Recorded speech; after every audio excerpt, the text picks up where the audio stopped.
what are the key shifts that you've been seeing taking place over, say, the last 5 years, specifically across employee experience? So I think in my observation, there has been a shift moving away just from really the engagement force or activities into more holistic approach, because the inclusion of well-being.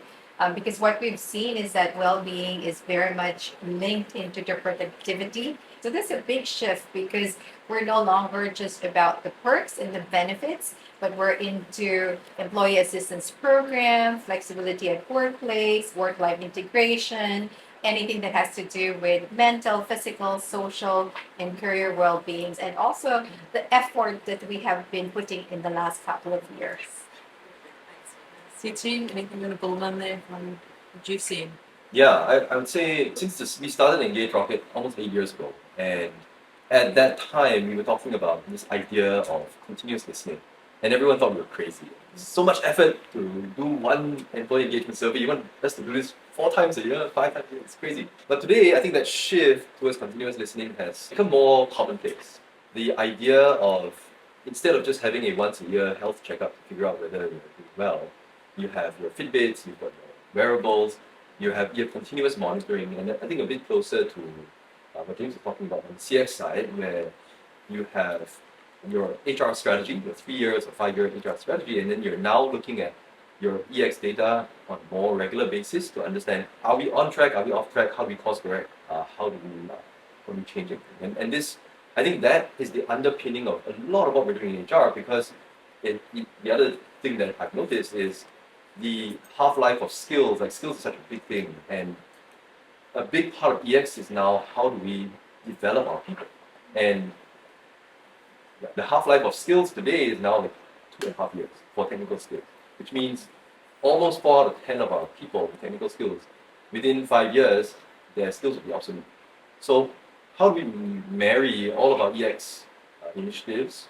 And actually, it's mutually reinforcing, where if you build the skills of your people, they get a better employee experience and they deliver better customer experiences as well. So all of this seems to be coming together 8 years down the line, and it's very good to see.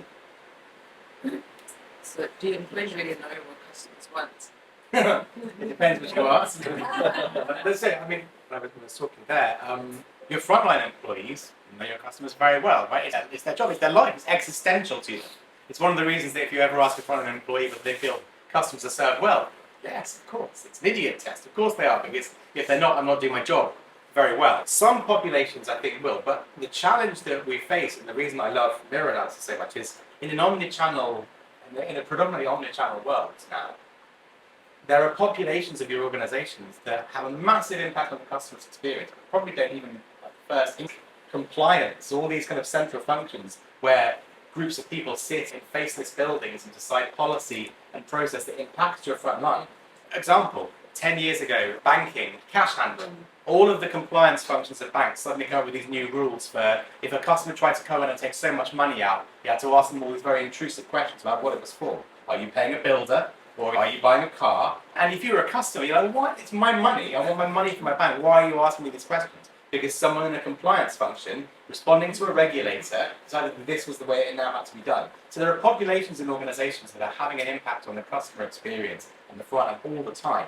They don't necessarily understand the impact it's going to have on the customer experience. So shrinking that gap, either between your front line and your back office functions, or between your back office functions and your customer, is really important. Some of them do. But more often than not, I think that there's gaps in understanding, gaps in training, gaps in empathy between them. So Sara, if I could just add on that one, because to win in the marketplace, we must win in the workplace first. I think that is paramount, right? There's a lot of things that we are, of course, doing, meeting the needs of our clients, evolving needs, that is, getting to know them, what's important to them is very important. And to us, it's a continuous process. We are in a professional services company, and our people are our products. They are our greatest asset. And to that, we definitely put a lot of, number one, learning. So client first is our values, but we've developed a whole lot of training relating to client first. And that's because we wanted to make sure that we service our clients very well because our clients pay for our salaries. So that's really very critical to us. But there's also an ongoing education outside that client first. This is the more practical elements of meeting the needs and getting to know our clients. Education, learning is very important. And of course, the value, shared values. And on top of that is really the leadership example. So our leaders are definitely the people we look up to. They must, they not that they must, but they do interact with our clients a lot. And whatever they know of the clients, whatever it is that we pick up from our clients, we definitely activate that or share that with the rest of the teams. So communication. Where do brands start to begin to understand how to improve the customer outcomes of it? I would actually say that most brands don't. And I think from some of the research that you guys have shared, that is true. And I'm sure many of you in your companies, when you're struggling to make that case to the executive team, to the board, that there are linkages between everything that we're doing on the EX side and everything that comes out on the CX and the brand side. And it's very strong linkage. In my experience anyway, trying to do this, I would see the eyes of the CEO and everything, they just say so. Yeah, tell me more, I don't really get it. I'm a data nerd, right? I love the data and I love how you guys have, like, Ipsos put together data so well. But when it comes to executive team dynamics, sometimes data doesn't convince. There's just saying that if someone believes, no proof is necessary. But if they don't believe, no proof will suffice. And that comes very much with data. So the best way that is how you can convince executive teams that CX and EX are that linked, bring them to the front lines. Bring them to a disengaged employee and see how they treat the customer. Bring them to an engaged employee and see how they treat us. Even within this room, so I got some feedback that we had delivered poor customer service at EngageRocket. I guess it didn't surprise me that the individual responsible for that was disengaged at the time. We had some visibility of it, but not, we didn't know what was happening in the operation. She's no longer with the company, but that was such a powerful connection for me. Now I'm thinking, as I was watching James' presentation, like, I think we need to be a bit tighter with our CX and EX programs. We're not as tight as I'd like it. So, how did I get this realization? I've known CX and EX since 1994, Harvard Business Review, Service Profit Chain. It's been around for ages. But how do you feel that? How do you get the business leaders to actually feel this viscerally? And then they'll start paying attention. That glazed over eyes don't. Pre-COVID and post-COVID, or even during the pandemic, a shift as well. We talk about engagement score, time and retention level, or attrition level. It threw me off 2 times, right? When engagement score is very, very high, but attrition level match it. So how would you explain? What period of time are we talking about? When engagement was high and attrition? The past 4 years, I would say that. Really different from the old analysis. Higher than historically normal or higher than the previous year? Higher than historical. The pandemic is an interesting blip in long-term data charts. Whenever I look at any kind of long-term data charts, you see the pandemic, but if you look at the longer-term trends, it was a blip. It did this, did that, and then kind of what was already going on carried on here. What you're talking about there, if I was Harvard Business Review, James, I'd be talking about the Great Resignation, which I don't believe in. But I think the Great Resignation was, and actually when you look at the data, you can start to see why. Because in essence, lots of organizations similar to you told us, engagement is really high, but people are suggesting they're going to leave the organization. Are you talking about your attrition rate, by the way, or what people said in their survey? We validated with actual attrition and matches. So if you look at attrition in the past 30 years, what you will generally see, regardless of market, is that attrition was relatively high in the late 90s, dipped in around 2000 because of the dot-com crash, rose up again in the noughties, fell off a cliff in 2008 with the financial crisis, and then since the financial crisis has been steadily increasing, not like that, but like that, pretty much year and year and year and year, until the pandemic, when obviously no one was moving anywhere. Why would they want to? If they had PPE or if they could work from home if they were able to, then they wanted to stay with their organization. Because in times of economic or financial distress, psychologically, we cling on to what we know, what we've got, we want to get a sense of control. In the first wave of the pandemic, attrition spiked up a little bit because all of the people that wanted to move the year before and couldn't move, moved. And then you look at it after that and it's followed exactly the same trend, so there's that blip. I don't know what's happened since then, whether you've seen attrition go back to slightly more normal rates, but in essence, all of this talk about the Great Resignation being an epochal shift in everyone's working practices was largely a relatively small proportion of people who could move around. The frontline employees weren't necessarily going to, or people who work in factories weren't necessarily going to, but could move around, had wanted to, did, moved, and then carried on. So I haven't seen any kind of long-term impact of that in a relatively short period of time. Engagement was the same.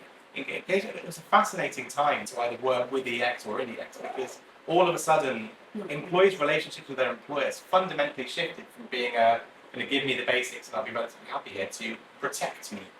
It's one of the reasons that well-being is so important now as a driver of general employee satisfaction in a way that it hasn't been before, because the psychological contract that we have as employees with our employer changed very rapidly in that period of time to, it's your job to keep me safe, it's your job to keep me secure, to give me equipment or to let me work from home and avoid catching something that's going to cause me potential harm. Employees seem to have remembered that and played that forward now. It's one of the reasons why if you can work in a hybrid way and you want a new job, your expectation is to be able to work in a hybrid way in a new job. It's a hygiene factor now. You can't use hybrid work as a part of your EVP because everyone just expects it to be there. So there was a very short window when, oh, you can work hybridly, it was a good thing. Now it's like everyone expects it. And there's the other thing as well, I said, joking to earlier, it's hard to be an HR professional at the moment because all of your employees have very short memories and they're all whinging about the cost of their commute. When they used to commute every day 4 years ago and all of a sudden, oh, what, you want me in the office 3 days a week? But what about my dog that I bought in lockdown? It's tricky. So Joyce, I had exactly the same experience a couple of years ago. And just to add another layer to that is that particular country or two particular countries were growing top line and bottom line. So they were profitable, very high engagement level, but equally high attrition rate. So we look at the data, we slice it. We took a look at the different levels, the position levels, the job family, the tenure, the age, the gender. We slice it and we look at the data in many different ways. And there were a couple of discoveries that we've made. Number one, majority of them are entry levels. And in our industry, because they are entry levels, this would be their first or second jobs. It's not that they don't like to work at Ipsos. It's because it's their first job and they want to experience much more. And therefore, they go out and want to explore. They want to explore the client side or they want to do marketing type of work. So we're relieved to find that one out. The second one was the mid-level. These are our colleagues who are in a different seasons of life. They just got married, wanted to start a family, wanted to get a new home for themselves. And therefore, to them, the priority would be the compensation. And because the competition is offering them something that we've never heard before, 2030, in fact, in this particular country, trust me, 100%. 100 because that particular company was desperate to get the right skill. And therefore, they told us, we love working for the company. It's just that we need something now that the company is unable to match. And that's our compensation, right? We can't adjust because we have reasonable range within a different level. And so because of that, they left. And then we look at the most senior people who are very happy, very settled, because they're no longer exploring new jobs. They are settled within their family. But we found out that the most of our senior colleagues are actually what we call the sandwich generation. They are raising young families, but at the same time taking care of their elderly parents. And therefore, to them, stability is very important. And so when we look at that, what then we do? So we enhance a couple of things for the mid-level, especially our colleagues going on parental leave. So what can we do with them? We enhance most of what is relevant to this group of people. For example, the maternity leave, paid leave, parental leave. Like I said, we did a lot of things to ensure that they come back. And for our entry level, we look at accelerating their experience within the company also, bringing them to our clients so that they experience what it is, not necessarily exploring a new experience outside the organization. Those things happen and it's very normal, but what I would suggest is to really look at your data and see what the story is behind those numbers. Is there any diversity of diverse medical systems, economic systems, different countries, for example, like Japan, like Germany, like Switzerland, as compared to other countries, or is it? Yes and no. So to an extent, I always tend to suggest that external contextual factors are more, when you look at attrition, are more important in terms of driving behaviour than, say, ethnographic or regional variations. You get them, sure. I mean, particularly, say, the cities with geographic centres where there are populations of people of the sort that who are professional, white collar, can move around quickly, tend to move around quickly. Marketing, HR, but the attrition rate in communications is always sky high because they're always shifting around. But external context, and particularly economic external context, is a much stronger driver of behaviour around attrition.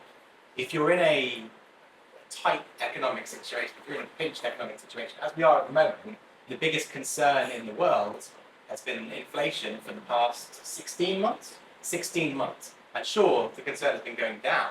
And sure, I'm taking that at a global level because the concerns about inflation in Argentina are going to be much higher than the concerns of inflation in even the UK, which is a relatively high inflation environment at the moment.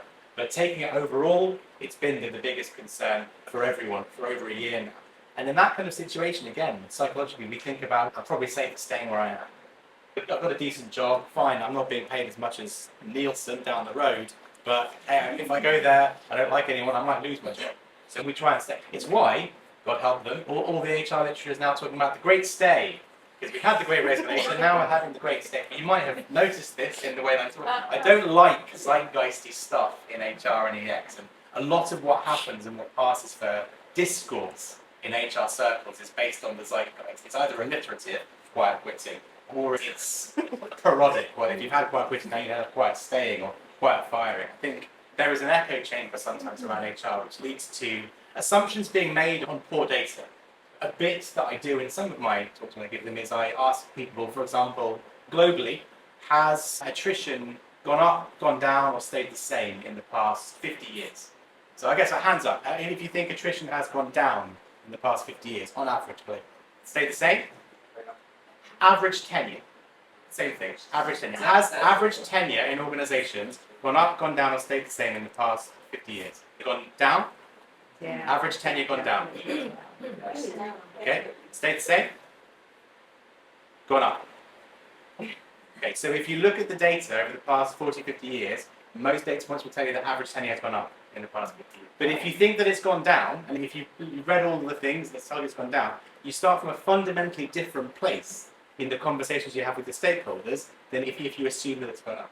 Average engagement. Do you think that average engagement over the past 30 years, you're going to get it right now, because I've gone up, stayed the same, or gone down? So average engagement hasn't gone up in the past 30 years. Okay? Has it gone down in the past 30 years? Has it stayed the same in the past 30 years? So over the past 30 years, engagement has basically stayed the same. In the US, it's gone up ever so slightly, but on average terms, it's stayed the same. So again, you carry these assumptions into conversations you have in your organizations. And if you start from the wrong place, and from a non-evidence-led place, you're going to make decisions that may not be optimal. So really try and think about the evidence basis for anything you say. I guess it's also about asking the right questions so we get the right answer. So what it is that we want to discover within the particular geography that you mentioned earlier on. So again, to give you an example, during the work from home and work from the office, we've never had any problems, for example, in Indonesia. Neither did we have any concerns in Korea. In fact, these two countries, they've never worked from home during the pandemic. Yeah. There's a driver, there's the behavior, but there's also an external factor that influences that. For example, in Indonesia, they have less facilities at home. like internet connection, for example, or air condition, or this space. And therefore, the behavior tells them go to the office because it's more convenient. In Korea, it's because it's business as usual for them being able to focus and concentrate at the workplace. What is it that you want to discover, and embedding that as part of the questionnaire will probably be very helpful. You made such a good point there. It's just something that you said. We did some research with a bank in Ireland during the pandemic, and we were asking people about their working from home because they were all a bank. Anyone that wasn't in a branch worked from home, and the branches were either open or they were closing. The employees were on furlough. And obviously, with every other research, we expected to see, oh, working from home is fantastic. I love it. I can pet the dog. I can do my laundry. I can do some meetings in between. And actually, the sentiment towards working from home was actually very negative in this bank. They wanted to get back to the office as quickly as they could. And to Ian's fantastic point, when we actually looked at why, it's because the real estate market in Dublin is terrible. If you want to buy a house in Dublin, you end up with a shoebox for like hundreds and hundreds of thousands of euros. So you had relatively senior people in this bank who were working in a flat share or like on their lap, on their beds. They didn't have the infrastructure around them to work from home successfully. And their very big house in Dublin took into that research, which was fundamentally different as well. So hyperlocal factors can absolutely have an impact, as you said, in the city. So it's hard to inform policy when there's so much variance. I mean, That's life. that's Life is messy. If you create HR policy for everyone based on a 1% or 1% based on everyone, then you're going to get it wrong. You need to have variation and flexibility in what you do. And the way to deal with that is with data, right? I mean, without data, you're just making assumptions, and there's a high likelihood that your assumptions are wrong, as we've said. So data is very important in the process of recruiting someone to look after the analytics part for Asia Pacific, because the vision is to come up with different dashboards that will allow us to really respond to the need. For example, we have 2 days of volunteer leave. We want to see the data. Do our colleagues use that? If not, then what do we do? Do we push and create this campaign so that they can go out and really impact society? Or it's mid-year, how many of our people have used up their annual leave, right? Because it's going to be very busy, at least in our business, in the fourth quarter with the deliverables. It's a live data we'll take a look at on a weekly basis and use it really as a basis for us to make the decision for the near future. Of her data, and it is critical, and it's critical. Yeah. Is there any company out there that has a practice teaching code and high EX with a high CX? Learn from. There's one in the room. Unmask yourself. I think it's still relatively new. And like I say, it's still lots of people are talking about it and not that many people are doing it. I think, even the example I gave for the Latin American supermarket, that's a solid applied example of taking this all the way through. I think there are organizations that have best practice of doing individual bits of what we talked about. The journey mapping stuff with Virgin Trains was great. That person's now at an airline. We're doing the same thing for an airline. It's great. That kind of really detailed look, I think, is really impressive. And there are lots of organizations I can point to that are maybe linking the two things together. And like I say, when we did this research last year, about 23% of people said that they were leading in both their CX and EX practice. But no, I don't think systematically many brands are really getting all of this right. Because if you think about EX practice is generally behind CX and market research practice. I used to joke that it was like 10 years behind and it's catching up fast. Now it's about 3 to 5 years behind. It's only when an organization's EX program is systematic enough to be able to get the data that you need to prove things ongoing. And actually, not all organizations are doing that. I could point to individual organizations that get it right intuitively, that maybe are using their frontline populations as ideation engines and as immediate feedback, and that's really good. But no, systematically, there are not that many. It's still a relatively new business. If I may add the fact, there's this local company. This is one of the richest banks in Singapore. They own the steamboat chain. So when I go there, I like to observe how they work. They have very high CX. So I sort of also interview some of them. So apparently they are being taken really well taken care of. And that quite directly related to the CEO is very motivated. Because sometimes you just have a lousy day, you just go there. Actually, I don't like steamboat. I don't think they went through this very complicated kind of No. system platform, right? I think Hilton do this very well. Hospitality in general, because of the centricity of the customer to everything they do, I think hospitality companies tend to be a bit ahead of the curve. And I'm pretty sure I heard the CEO Hilton talking about the way they do employee and how that brings much to the customer. It was difficult to align the measurement frequencies.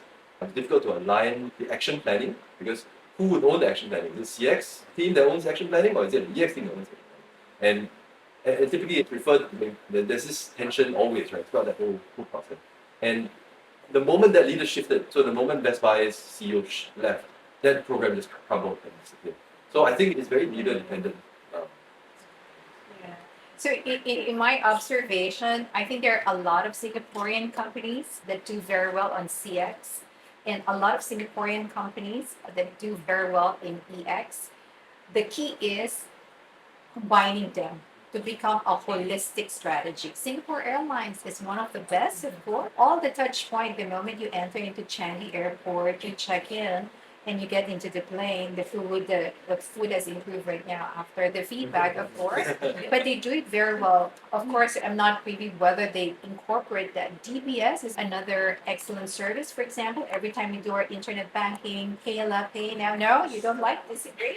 Right? It's getting better. But I think the key is really combining them for HR to really work very well with our CX colleagues. So for your information, in Singapore at Ipsos, we do CSM after every study and every year for our big clients. And we take that seriously because the moment we see a score that is below 6, it's red alert. And the country manager takes charge and deals with it. In the same way as we do it with our colleagues, if there is a red alert, a complaint, we action it right away. It's escalated to our country managers or sometimes even our CEO for Asia Pacific because both are very important to us. So this is just an example. Right? We don't get as many red alerts before. I just wanted to say that thanks for giving the Singapore examples, but I actually had some more global ones, and I think the first one that I mentioned, everyone will be very familiar. Disney. The happiest place in the world. Yeah. So when you go in there, you go to talk to staff, and some people like the janitors and yeah, they're all very motivated to speak to people. They don't just do what they're supposed to do. The other one that I'm familiar with is Chick-fil-A, the fast food restaurant. So they actually have lots of case studies on how they actually link EX and CX together, and it's actually through their contact center. So you pick up the phone, you call Chick-fil-A, and then they will be like, oh yeah, their tone is very different. Like they are really ready to go all the way up for service. DT, what is the role that technology plays in all of this? The data, but then also bridging this gap between EX and CX. So very humbly, I think technology plays only two roles. And one of them is the automation side of things, and the second one is like the analytics side of things. It's really hard to, as you all know, to run surveys. Right? Survey administration, it can be quite onerous. You've got to invite people, chase people down to respond. You've got to monitor all the different response rates. Having technology to automate a lot of that is extremely useful so that us humans can focus on what us humans do best, which is connecting with other human beings and trying to understand the nuances of the responses that come back. The second piece to this would be the analytics. Obviously, using technology to run analysis is much better than doing it manually. There's the manual calculator onto spreadsheets and other analytics software and then platform like EngageRocket. I'm biased, obviously. I think a platform like EngageRocket helps take a lot of that analytics load off your plate. And I love data exploration, and I love diving into the data and figuring out patterns and trends. But in my experience, 99% of people I meet are not as crazy. And it's much better to have technology feed you the most useful insights. And then if you're interested, go dig into the data itself. And so that's the second big piece of it. Obviously, AI plays a big role in making the analysis a lot more human. I think the query and the natural language aspect of AI holds a lot of potential, but it's something that we're still exploring. I think there's still a lot of dangers in using AI irresponsibly or without understanding. So, To our guests and to the leaders out there who are going to be planning to bring EX and CX together, what advice do you have for them, and What do you see potentially the future? Like I said earlier on, for us to win in the marketplace, we must win in the workplace first. And this is where EX matter. And I think with EX, we really need to leverage experts in the field. I think a good technology partner plus an expert is a very powerful combination. So when we have that, it just puts us on track on how to keep our colleagues around the world motivated, because they are very important to our strategy. So we said that we will use the best of our people and the best of our technology to meet our the strategy, to work towards that. The thought of merging EX and CX as a program is very big, and it's hard to start because it's so big.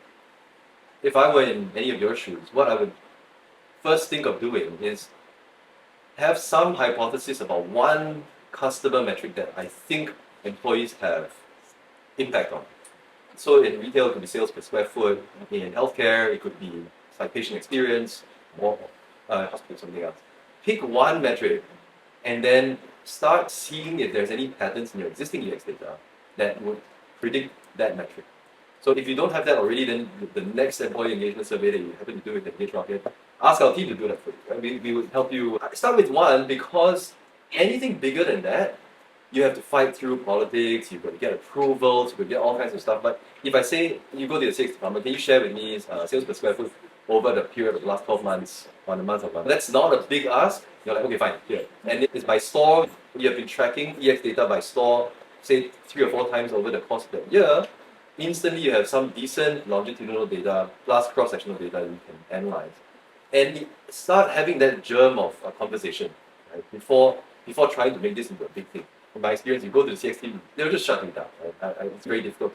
I think that's the easiest way to do it. So CT having stolen my answer, I'm going to extemporize a second whilst I think of a new one. My ideal answer, by the way, would be tell your CEO to create a new function, a horizontal function in the CEO's office called Insight, where customer insight and brand insight and employee insight and comms insight all sit. So you take it out of those vertical silos that you create. This is the HR function telling operations how to do its job. This is customer telling IT how to do its job. And you just said that insight is a strategic CEO function. And there's one organisation that I know that does it. It's a bank in the UK called NatWest. And NatWest has this thing which is very fancily called the nerve sensor. But effectively, the guy who sits there, he has, I think it's 3 billion data points coming in every single month from everything. And he just surfs the wave of that data and just tells Alison Rose, as was the CEO, the new CEO, basically the idea is to try and make them the most informed CEO in banking. So he can just look at things and early warning and this, that, and the other. I haven't thought of anything better, so I'm going to echo his point, which is start small. What's the really good thing about customer or consumer research is that you can show a very sizable financial impact from changing a very small thing. The poached eggs. How you greet people at the front door of an airport. I did this presentation bit in like an individual client meeting. The client was like, where do I start with journey mapping? And there's so many journeys. I said, pick one. Pick one channel, one customer journey, show how you can improve it, show the financial impact of improving that one thing. We're not very good at piloting or A/B testing or doing small things. We like to try and think about big programs, big training programs, big leadership development programs. So start small, test, and build from there. Brilliant. Thank you very much to our panel members.